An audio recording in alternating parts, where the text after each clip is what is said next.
Banyak praktik-praktik mafia tanah, Iya. itu yang terjadi. Nah, praktik-praktik inilah sebenarnya yang dapat merugikan masyarakat. Kalau misalnya masyarakat sudah merasa aman ya, sudah punya sertifikat, kemudian ada orang yang mengklaim bahwa dia juga memiliki hak atas tanah tersebut dan menunjukkan sertifikatnya juga. Salah satu oknum di BPN Kota Palu.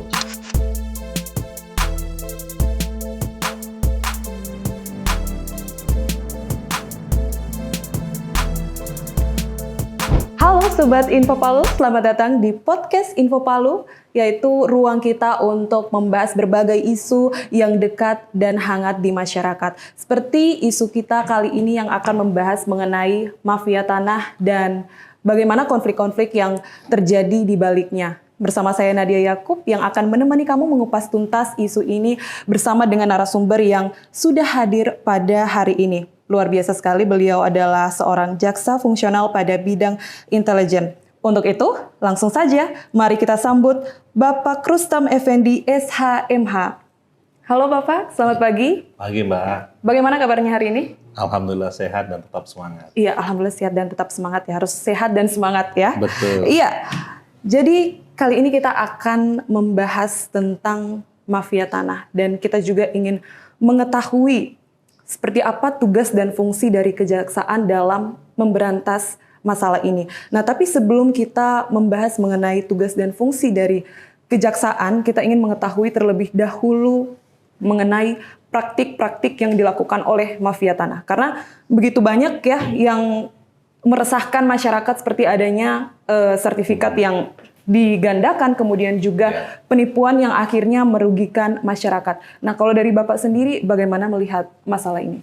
Jadi belakangan ini atau akhir-akhir ini banyak praktik-praktik mafia tanah. Iya. Itu yang terjadi. Salah satunya seperti yang Mbak sampaikan itu adalah ada penggandaan sertifikat, ada membuat surat tanah seperti surat SKPT atau surat penyerahan itu yang digandakan juga tanpa pengetahuan dari pihak-pihak yang berwajib. Iya.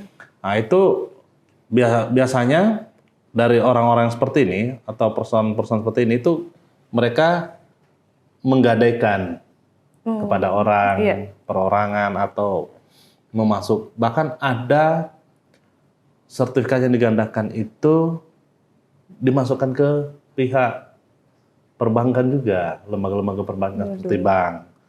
Nah, dan itu sudah ada beberapa kasus yang sudah terjadi dan sudah dilaporkan ke aparat penegak hukum. Nah, praktik-praktik inilah sebenarnya yang dapat merugikan masyarakat. Iya. Nah, dengan hal ini terjadi, sehingga Kejaksaan Agung itu ada mengeluarkan peraturan nomor 16 ya? Iya, 16 tahun 2021 2021. tentang Satgas Mafia Tanah. Iya. Atau mafia agraria. Nah, itu semua sebagai semangat dari pimpinan untuk mencegah terjadinya praktik-praktik seperti ini. Iya. Seperti itu, Mbak. Lalu begini, kalau misalnya masyarakat sudah merasa aman ya, sudah punya sertifikat, kemudian ada orang yang mengklaim bahwa dia juga memiliki hak atas tanah tersebut dan menunjukkan sertifikatnya juga. Nah, ini bagaimana ini bisa terjadi, Bapak? Kita harus mitigasi, Mbak. Mana surat itu yang lebih dulu atau yang lebih dulu terbit. Kan di situ bisa dilihat. Iya. Nah, kita juga bekerja dengan stakeholder terkait seperti BPN. Nah, misalkan ada ini satu dalam satu objek ada dua kepemilikan surat. Iya. Surat tanah atau SHM. Tuh. Nah, itu nanti akan kami koordinasikan ke BPN. Mana yang keabsahannya yang lebih menurut dari pihak BPN itu yang lebih sahih. Iya. Nah, di situ nanti bisa kita lihat. Misalkan yang satu misalkan lebih dulu keluar, terus tiba-tiba ada keluar di belakangan. Tentu yang lebih dulu keluar ini yang memiliki keabsahan karena dia lebih dulu dikeluarkan. Nah, justru yang keluaran belakang ini patut dipertanyakan juga. Iya. Ini pemilik sertifikat yang keluar atau surat tanah dan lain sebagainya. Dan dipertanyakan juga itu keluar tahun berapa yang belakangan, dan dipertanyakan juga kok bisa keluar dari BPN juga. Makanya kita juga harus cross-check kepada pegawai BPN-nya juga atau ATR-nya juga. Kok ini bisa bisa terjadi tumpang tindih di SHM. Iya. Apakah di pertanahan itu yang mengeluarkan surat-surat kepemilikan tanah itu, apakah tidak punya database atau data tanah, Iya. iya kan? Seharusnya mereka punya itu. Nah, itulah juga yang selalu kita selama ini berkoordinasi dengan teman-teman dari pihak ATR BPN Kota Palu untuk mencegah terjadinya hal-hal sedemikian rupa. Artinya tidak terjadi lagi hal-hal yang tidak diinginkan, bahwa satu objek itu bisa sampai 2 atau 3 terbitnya SHM itu, Iya. surat hak milik tanah itu. Iya. Dan itu sangat merugikan itu, Mbak. Iya, Sangat betul. merugikan masyarakat. Tetapi bagaimana kalau misalnya ada oknum yang terlibat, oknum mungkin dari pihak atas, itu pasti bisa saja terjadi? Iya, jadi kami sebelumnya itu pernah juga melakukan penindakan Iya. terhadap oknum yang melakukan praktek-praktek seperti ini. Ya kami sampaikan saja di sini bahwa itu salah satu oknum di BPN Kota Palu dan sudah diproses dan sudah mereka menjalani hukuman itu. Itu yang menindak itu dari Satgas Mafia Tanah. Iya. Di Kejaksaan Tinggi itu kalau nggak salah sekitar 2 atau 3 tahun lalu. Itu Nah, memang harus sudah sampai masuk di peradilan itu. Oh iya. Sampai di pengadilan kita proses. Karena ya Artinya itu sebagai bentuk upaya kami bahwa kita sangat serius dalam memerangi Satgas tentang mafia tanah ini. Satgas mafia tanah ini serius memerangi hal seperti itu. iya, jadi memang mereka juga harus dilihat dari sisi mereka juga ya, Iya. harus ditindaklanjuti Iya, juga karena kan yang menerbitkan SHM atau surat pemilikan tanah itu kan teman-teman kita dari BPN. Iya, betul. Kok ada satu objek tanah bisa sampai 2? Nah, ini kan kita patut kita pertanyakan, Iya. apakah mereka tidak punya database tanah? Pas tentu punya kan? Iya. Nah, kalau tidak punya, bisa kacau negara ini kira-kira. Satu orang bisa sampai 2-3 orang bisa memiliki satu bidang objek tanah kan? Iya, betul. Kalau orang di kampung bisa baku potong orang bilang. Aduh, iya. Iya kan? Aduh, kalau Bisa orang-orang di bahaya, kampung kan? itu Iya. jangan mainnya langsung. Iya, karena kalau orang di kampung kadang-kadang orang di pedesaan itu kadang-kadang tidak melihat lagi sudah kita proses hukum saja, tidak kadang gitu. Kadang mereka menganggap ini hartanya kok diserobot orang gitu kan. Iya, Karena apalagi kalau di kampung-kampung itu, di desa-desa itu tanah itu bagi mereka itu adalah harta yang sangat berharga. Iya, betul. Apalagi kalau Iya. misalnya masalah warisan ya, Bapak ya, Warisan, itu ya. sering sekali. Apalagi menyangkut masalah kebun dia dan itu satu-satunya mata pencariannya, tiba-tiba ada yang datang membawa sertifikat juga. Iya. Itu pasti akan terjadi sesuatu. Nah, itu yang kita cegah melalui kita Satgas Mafia Tanah supaya tidak terjadi hal seperti ini, dan kita selalu berkoordinasi dengan teman-teman di ATR BPN Kota Palu. Iya. Nah, ya seperti yang kita ketahui bahwa Kejaksaan Agung RI sudah mengeluarkan surat edaran seperti yang Bapak sampaikan tadi ya, nomor 16 tahun 2021 tentang pemberantasan mafia tanah. Ya. Nah, apa tujuan yang ingin dicapai oleh Kejaksaan melalui kebijakan ini, Bapak? Jadi pada tahun 2021 itu banyak laporan yang masuk tentang praktik mafia tanah. Iya. Sehingga pimpinan di Kejaksaan Agung melihat ini menjadi satu fenomena yang baru. Satu fenomena yang baru, dan ini harus segera dicegah dan ditindak. Karena ini dapat merugikan masyarakat, Pak. Betul. Merugikan masyarakat, sehingga tidak adanya suatu kepastian hukum bagi pemilik objek atau tanah apabila terjadinya kepemilikan ganda surat-surat tanah atau sertifikat tanah. Itu kan kepastian hukumnya bagaimana? Apakah kan saling klaim, saya Iya, punya betul. sertifikat, yang satu juga yang dulu punya sertifikat, punya surat yang sah, Iya. iya kan? Membayar PBB juga, yang ini juga bayar, nah, kan? Sehingga kepastian hukumnya itu bagaimana? Iya, bagaimana Iya kan? memastikan supaya Memastikan bahwa ini aman. benar-benar saya Iya, punya. benar-benar. Terus yang satu bilang ini saya punya. Sama-sama mereka membayar kewajibannya ke pemerintah daerah atau Iya. ke Pemkot, yaitu berupa membayar pajak bumi dan bangunan. Nah, ini kan harus dicegah untuk menghindari terjadinya hal-hal yang tidak diinginkan. takutnya mereka main hakim sendiri kan itu bahaya juga. Iya, betul. Seperti itu. Jadi itu di tahun 2020, 2021 itu menjadi suatu fenomena yang baru, banyak terjadinya praktik-praktik mafia tanah. Terus itu juga banyak juga terjadinya semacam apa ya, menjadi joki. Iya. Menjadi joki untuk nguruskan surat-surat terkait tanah. Nah, sehingga joki ini atau orang-orang ini punya koneksi sehingga itu digunakan, sehingga terbit lagi surat baru. Nah, ini semua yang mafia tanah beginilah yang harus diberantas juga. Sehingga itulah yang tadi terjadi. Kadang-kadang ada satu objek tanah dimiliki oleh 2 orang. Iya. Memiliki 2 sertifikat.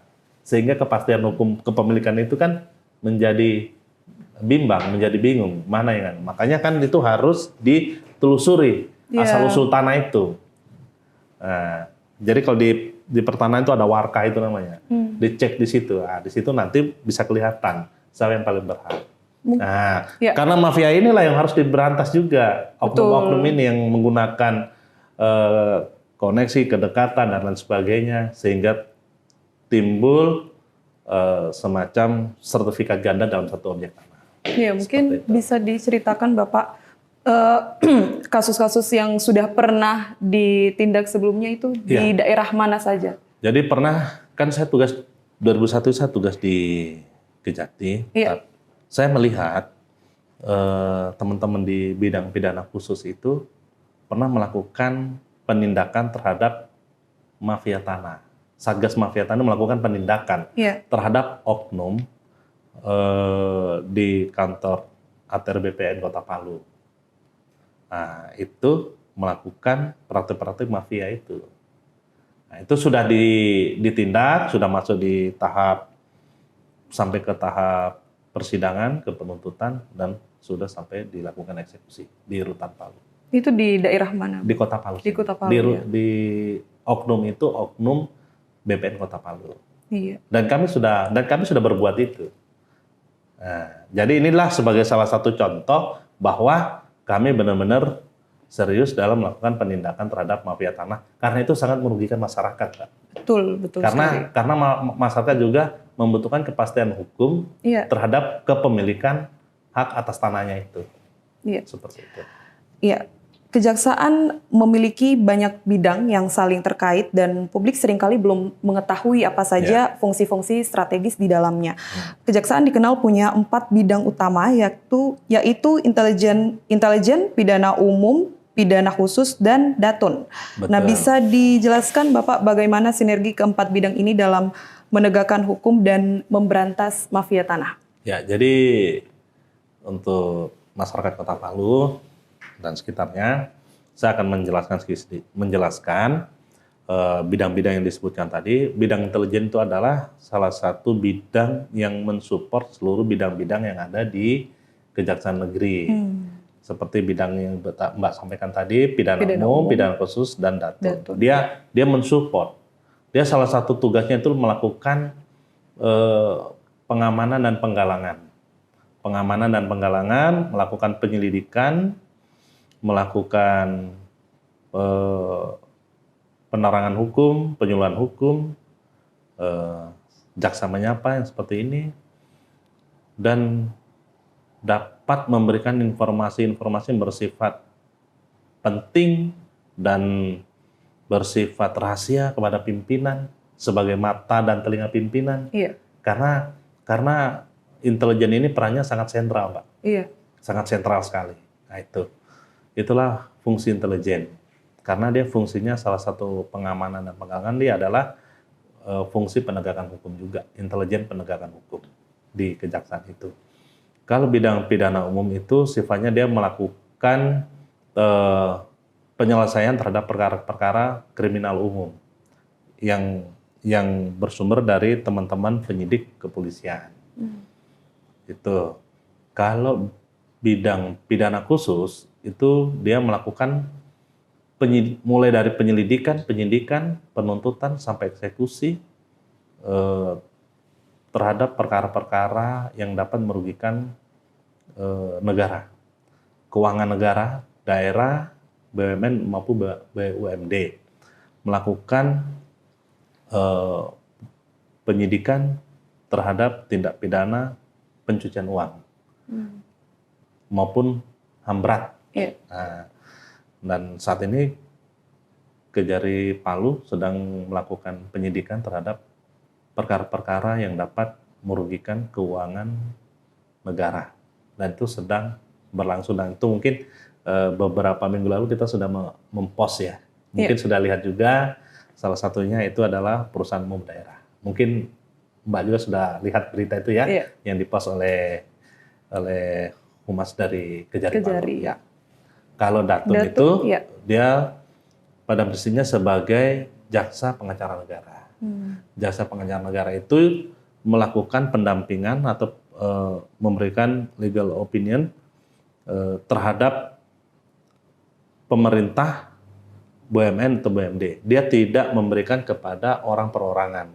Dia lebih kepada pemerintah, BUMN dan maupun BUMD yang digugat atau sedang bermasalah dengan hukum, maka jaksa pengacara negara bisa mendampinginya melalui MOU dan surat kuasa khusus.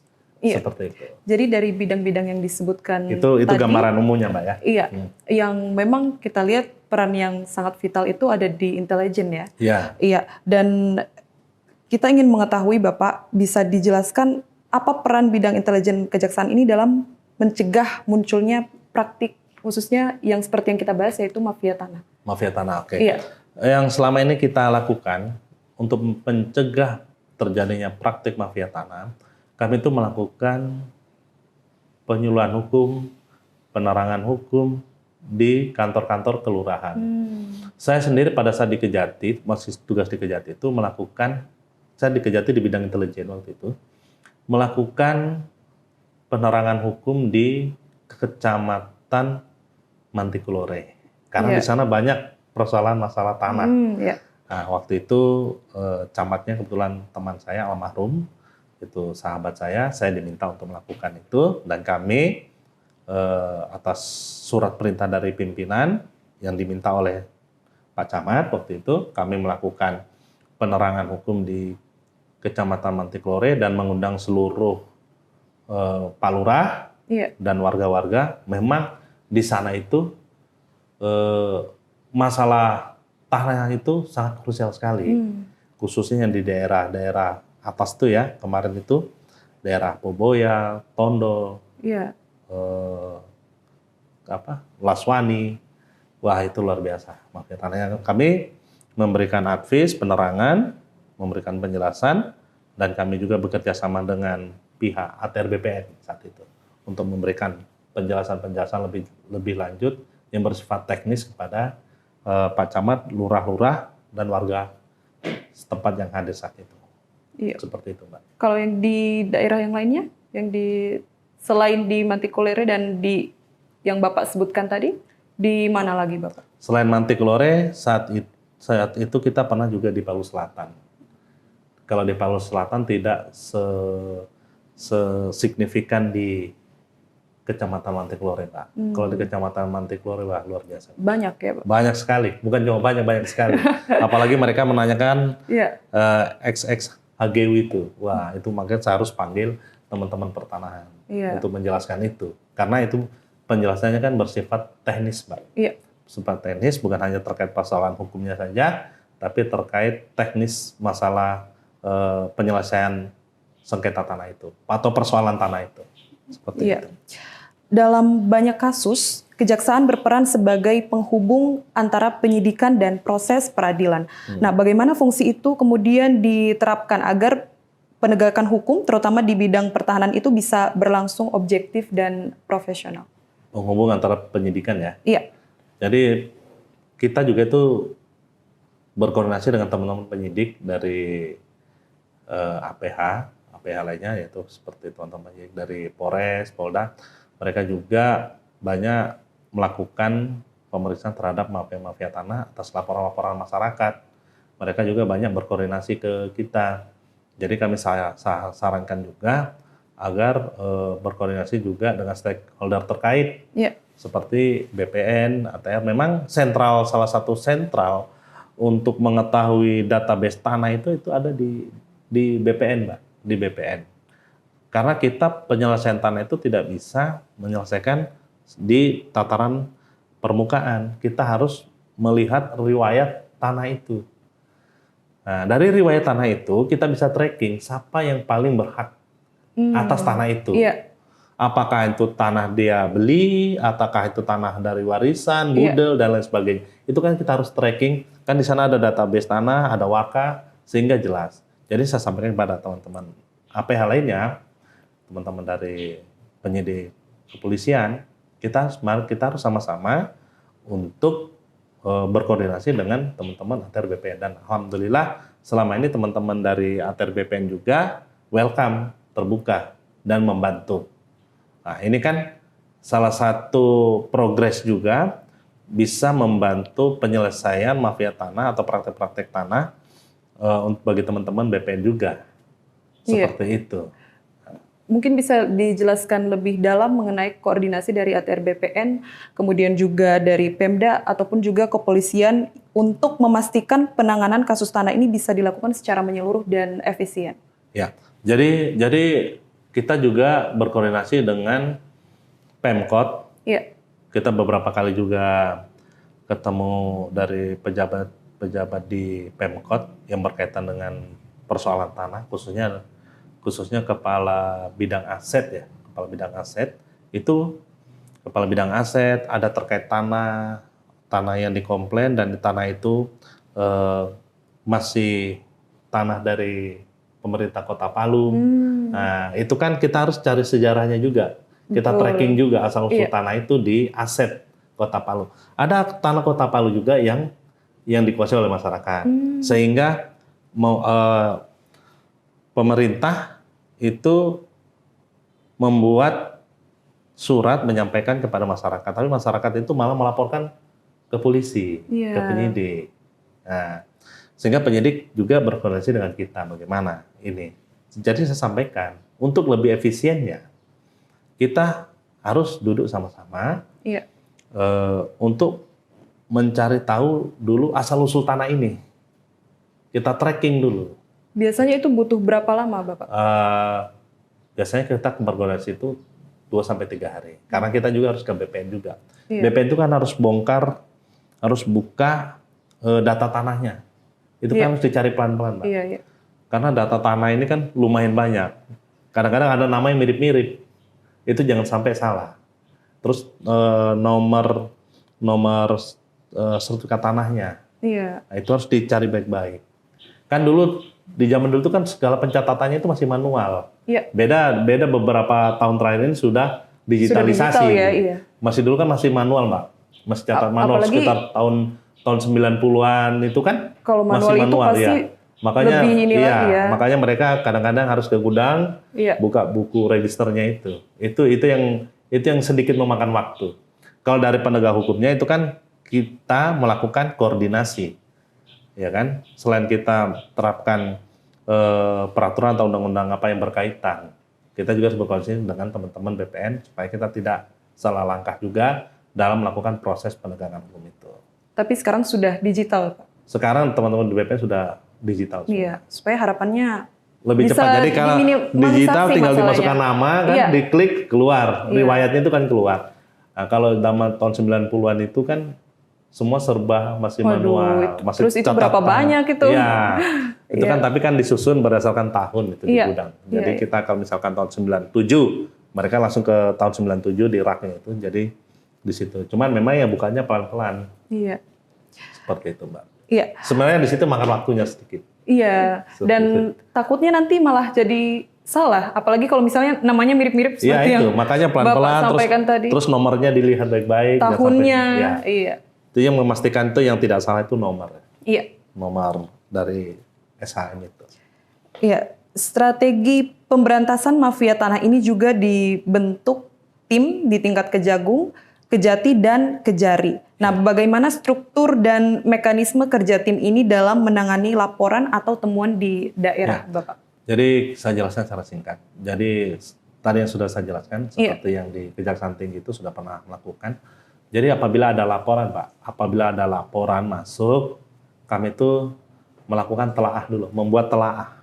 Kita membuat telaah, setelah membuat telaah kita laporkan kepada pimpinan, pimpinan nanti panggil timnya untuk melakukan gelar atau expose, supaya pimpinan tahu bagaimana jalan ceritanya. Iya. Nah, dari situ nanti diputuskan untuk ditindaklanjuti. Nah, dan itu sudah pernah terjadi pada tahun 2021, seperti yang saya sampaikan tadi, ada oknum dari kantor BPN Kota Palu, sudah kita tindak sampai ke tingkat penuntutan dan sudah dieksekusi. Boleh kami tahu Bapak berapa orang jumlah yang terlibat di dalamnya? Waktu itu kita periksa ada beberapa orang yang sudah ingkrah itu ada 1 orang. Ya, itu pegawai BPN Kota Palu. Iya. Ya, kemudian selain penindakan penting juga mencegah masyarakat agar tidak terjebak dalam praktik ilegal ini, bagaimana Kejaksaan kemudian meningkatkan kesadaran hukum warga agar tidak mudah dimanfaatkan oleh jaringan mafia tanah? Ya, makanya kami tadi saya sampaikan, salah satu tugas fungsi bidang intelijen itu melakukan penerangan hukum, penyuluhan hukum, tujuannya untuk satu, memberikan pencerahan, penerangan, advis kepada masyarakat agar tidak mudah menyerap informasi atau bujuk rayu dari orang-orang yang tidak dikenal. Iya. Seolah-olah mau nguruskan ini, nguruskan itu, nguruskan ini. Padahal mereka di situ mengambil sebuah keuntungan. Dan keuntungan itu sebenarnya bisa merugikan pihak-pihak lain juga.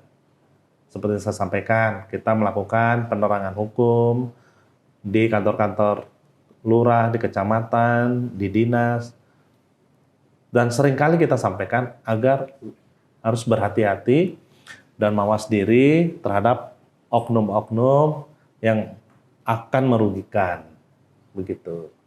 Karena masyarakat sekarang ini banyak yang dirugikan terhadap orang-orang seperti ini, Mbak. Iya. Dan itu banyak sekali laporan di kita, di teman-teman APH lain, mafia tanah itu. Karena itu bagi mafia mudah bagi mereka untuk mendapatkan sebuah keuntungan. Cepat, orang bilang cepat mendapatkan keuntungan, sehingga itulah yang selalu mereka coba terus. Kesulitan apa atau tantangan apa yang dihadapi saat dilakukan penyelidikan itu, Bapak? Yang tantangan kita kadang-kadang terhambat di proses pengumpulan data.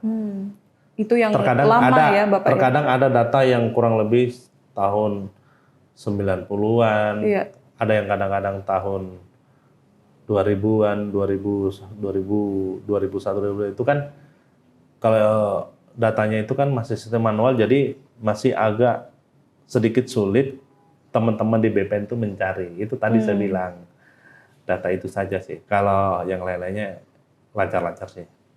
Kalau untuk saksi, data yang terus terkait ahli, itu kita lancar. Sebenarnya yang agak sulit kita itu berkaitan dengan dokumen surat. Iya. Asal-usul tanah itu. Kan itu di BPN itu tahun 90-an, itu prosesnya masih semuanya 80-an, 90-an itu kan prosesnya sistemnya masih pencatatan manual. Wah, itu susah ya Pak ya? Iya, apalagi di kita ini di 2018 kita mendapat musibah, itu banyak arsip-arsip itu yang hilang. Lalu itu bagaimana itu Bapak? Nah, itu juga yang sedikit menghambat bagi kita untuk mencari data-data itu. Sebagian masih ada, sebagian juga kadang ada yang hilang. Ya, kami juga tidak bisa menyalahkan itu untuk teman-teman di BPN juga, karena itu namanya musibah, Mbak. Musibah nggak ada bisa tahu kan, seperti itu. Iya. Nah, bicara soal keadilan, banyak korban mafia tanah yang kehilangan haknya dan butuh pemulihan. Nah, bagaimana kejaksaan memastikan proses hukum juga memulihkan hak korban? Jadi bukan sekadar menghukum pelaku saja. Ya. Jadi untuk melakukan pemulihan korban, apabila saya kasih contoh ya, apabila dalam satu objek itu ada 2 SHM, itu bagi siapa yang dirugikan itu bisa menempuh jalur hukum seperti menggugat di pengadilan. Nah, itu pemulihannya karena SHM itu diterbitkan oleh lembaga yang berwenang, lembaga negara. Nah, kalau misalkan BPN mau langsung menarik yang diterbitkan belakangan, ya itu bagus, berarti tidak melalui proses peradilan, gugat di pengadilan. Tapi kalau mereka juga bersikeras bahwa itu dikeluarkan sudah sesuai prosedur, sudah sah bagi mereka, ya satu-satunya jalan menggugat ke pengadilan untuk membatalkan sertifikat itu. Nanti di pengadilan itulah diuji masing-masing yang mengklaim bahwa itu siapa yang paling berhak. Apakah yang paling berhak adalah penggugat ataukah tergugat. Nanti di pengadilan itulah diuji. Seperti itu. Iya, jadi luar biasa sekali ya. Kita tadi sudah begitu banyak membahas mengenai mafia tanah ini, kemudian juga penindakan ataupun juga peran yang dilakukan oleh kejaksaan ini yang memang sangat luas dan strategis. Betul, Bapak. Nah, masyarakat seringkali ragu untuk melapor atau tidak tahu harus kemana, Bapak. Bingung mau menghadapi persoalan seperti ini. Nah, apa pesan-pesan Bapak untuk masyarakat agar lebih berani dan sadar hukum dalam melindungi haknya sendiri? Ya, jadi untuk masyarakat Kota Palu dan sekitarnya, jangan pernah ragu untuk melaporkan atau melakukan upaya demi mempertahankan hak-hak yang menurut kita itu adalah hak kita. Kita bisa melapor ke teman-teman di Polres ataupun di Kejaksaan sini, boleh. Silakan. Kami nanti menerima laporan, kita akan laporkan ke pimpinan, kita menunggu petunjuknya, setelah itu kita akan lakukan proses. Berkaitan dengan keraguan, saya pikir masyarakat tidak perlu ragu, sekarang kan semua zaman keterbukaan, Mbak. Semua bisa diakses. Silakan, kita juga welcome. Nanti kalau ada lapornya kita tindak lanjuti. Namanya orang melapor ya kita harus tindak lanjuti. Dan itu karena itu hak warga negara, tidak bisa kita batasi.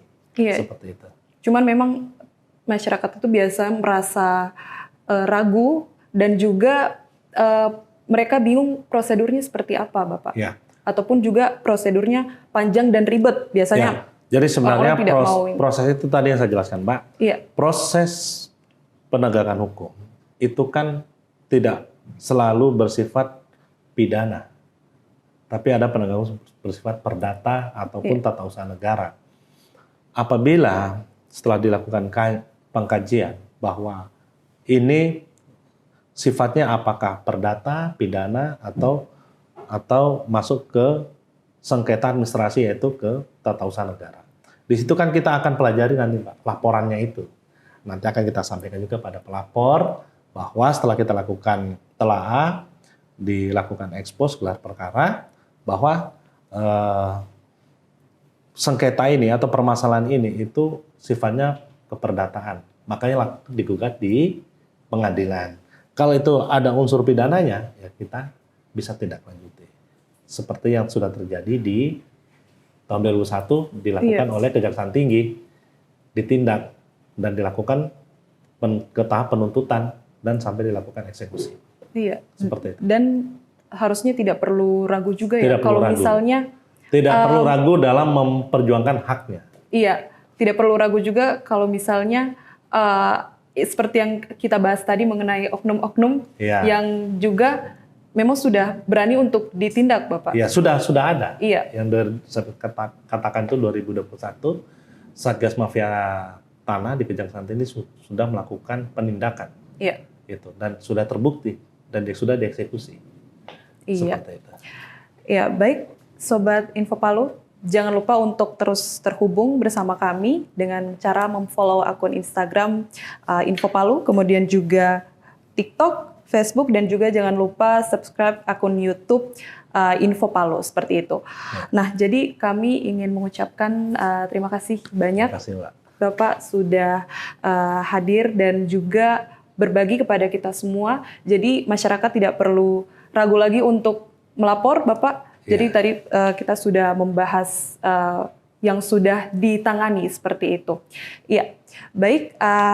Segitu dulu ya, Bapak. Ya. Semoga nanti kita bisa berbincang-bincang lagi. Sampai jumpa di episode berikutnya.